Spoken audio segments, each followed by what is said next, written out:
So this is my fiance, Craig. Say hi, Craig. Hey. And he is going to talk about what it's like for a significant other to stay home while their significant other goes off and does the Disney college program.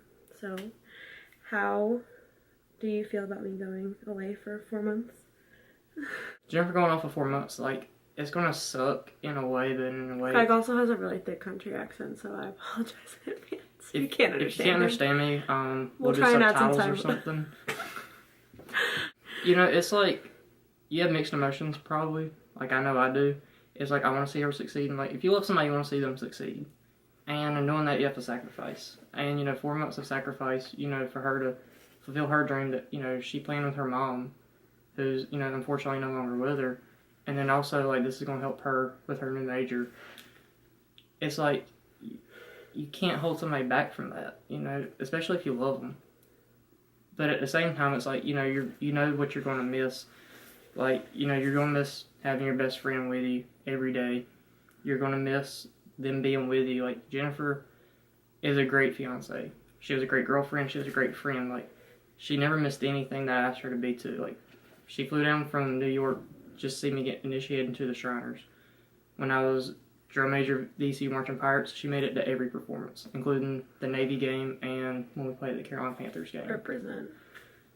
You know, it's like you can't get any better than that. It's like, so, as a repayment, I've got to let her go. And not because I have to, but I mean, it's like I want to. I mean, it's just what comes with relationships. I mean, there's a give and take, and she's given a lot, so. Okay, but I will say, like I said before, you need to talk to your significant other because we had a lot of problems recently because I just kind of, like I said, I already talked about this, but I applied, did whatever, and didn't talk to Craig. She applied. She got accepted. She made her deposit. I already said this. Oh, and yeah? I already said I was wrong. Sorry. So, in that aspect, like, I would never told her not to go, but it's like I needed to convey to her, like, my feelings and, like, what it's going to be like for me back here. But if you're in Craig's shoes, make sure you tell them first, because I can't read his mind, he can't read my mind. And we both don't like to talk about our problems. No, we like to, like I said, push them off. They don't really have a lot, but this is, like, probably, like, our biggest problem. And it's just I wouldn't say it's, like, a problem. I would say it's just... miscommunication. Yeah. Well, lack of communication. Yeah. So, it's not, like, a problem. Don't think it's gonna, like, it's not gonna throw a rift in your relationship. You should, like, the other person will understand. Yes, if you talk and have the communication you need to, it won't cause a problem. Like, it didn't cause a problem where we were ever like, oh, I'm done with you, I'm gonna break up with you. Like, it just, you know, we learned our lesson, I think. It's like, what, 2 nights ago is when we finally hashed it out. And it wasn't that I needed to hear, like, the negatives or, like, tell her about the negatives. Like, I wanted to hear the positives from her, like, why she wanted to do it so bad. Other than it was just, you know, a plan that her and her mom had made. Why else does this mean a lot to you? Because it's hard for somebody to support you if they don't understand the significance of it. And it's like, I wanted to hear the positive as well as the negative. Like, we both knew being away from each other for 4 months is going to be hard. But what is she getting out of it? And I wasn't seeing, other than, you know, fulfilling a dream and putting it on a piece of paper. While that is important, it was like, but to what extent? So the important thing is just communicate, like, both positives and negatives.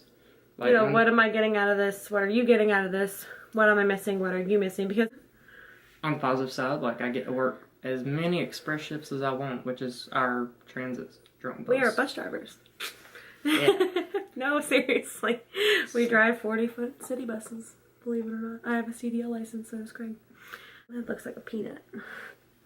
Yeah. My head? No, my head. Oh, your head looks like a peanut now. Yeah. It's great to know, because it's always been mine. Yeah. That's our advice as a couple, is to just make sure you have open communication. And I'm leaving Craig with a gift. I can't tell you what it is, because I'm in the process of making it. I can't tell him, you're right here. Yeah, that's the point. Anyways, I'm in the process of making something. I'll show you guys when he's not here. But I'm in the process of making something for him that's kind of very sentimental. And that's all I'm going to say about that.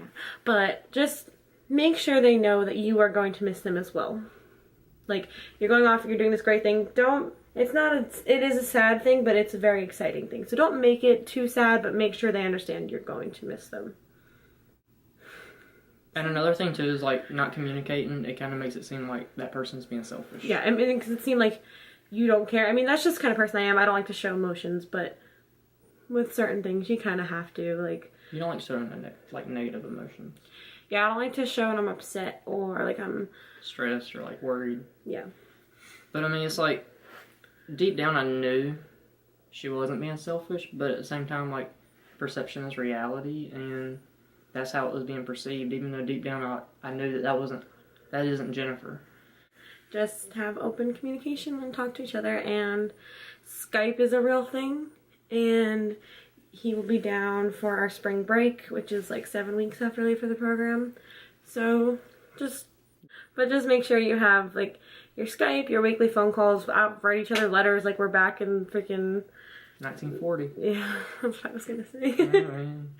So just do little things to make sure that the one that's staying behind knows that they're loved and you will be back. You're not leaving forever. So open communication, right? Yeah. I have, oh my God, 6 days. It's not 6 days. It's 6 days. I leave. Well, actually, it's 5 days till I leave. Well, technically, today is Wednesday. It's 4 days. Oh my God. Thursday, Friday, Saturday. I'm excited. I'm just nervous. So 4 days. 4 days. You were never good at math, were you? No. Neither was I. Okay. So yeah. Well, this is Craig. We will be doing an update with him. Hopefully when he comes down for spring break, and I'm sure you'll be hearing a lot more about him. Really? Really? Oh. So you'll be hearing a lot more about Craig, and we will kind of keep everybody updated because I know it's important that people leave significant others behind. See y'all. Bye, friends.